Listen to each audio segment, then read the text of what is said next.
going on, ladies and gentlemen? Sports Bet King here.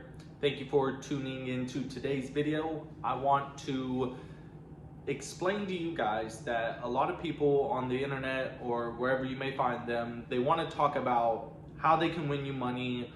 You know, they can give you picks that are for sure winners, and they don't ever show the particular losses that they have.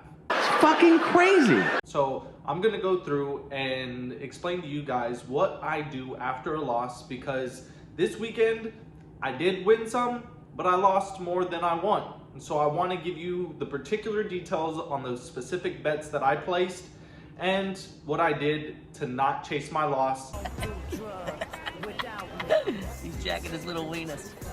And to prepare for my next week bets. So stay tuned in and we'll get to it.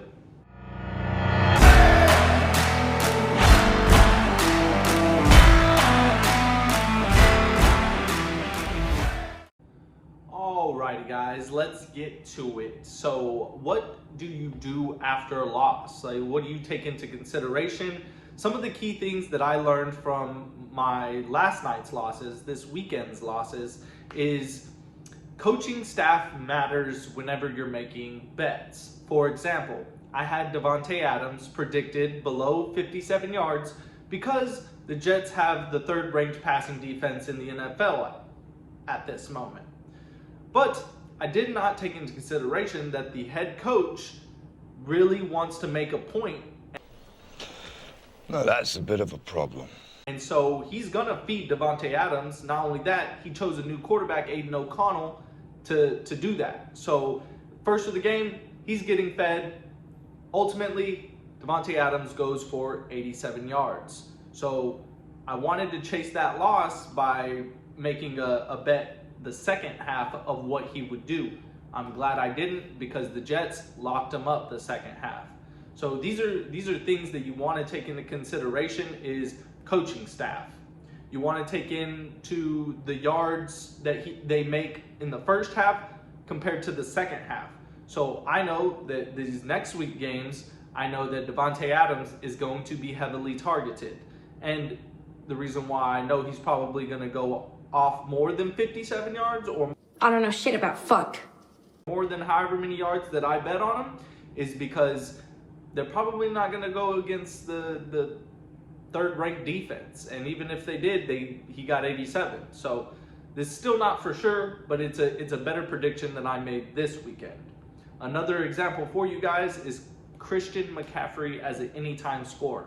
He had 17 consecutive games where he scored touchdowns in all 17 games. Well, don't get too excited. They even, at the end of the game, targeted him specifically to try to get him a TD, and it just didn't fall in the way of McCaffrey. You cut me deep, Shrek. You cut me real deep just now.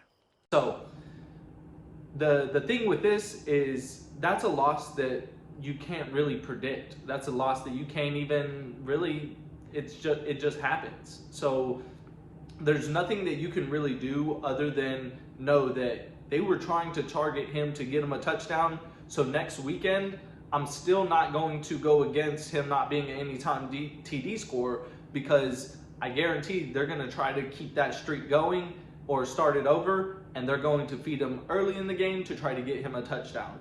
Nothing is impossible. The things that I learned personally were you got to take into consideration the coaching staff. You got to make sure that you're looking at the first half compared to the second half on, you know, defenses and how they're playing. So with these things, take them all into consideration. I wanted to give you guys a different vantage point from, you know, a lot of people I know, they're always bragging about their winners, and very few people explain what they do after their losses. So with me going in, letting you guys know how I handled the losses, didn't chase the loss. I'm not fucking leaving.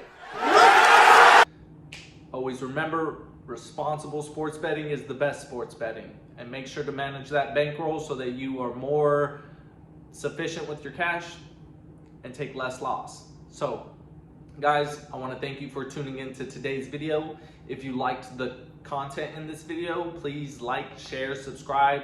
I don't give a fuck. But Until next time, I will be making more videos. You guys, happy sports betting, motherfuckers.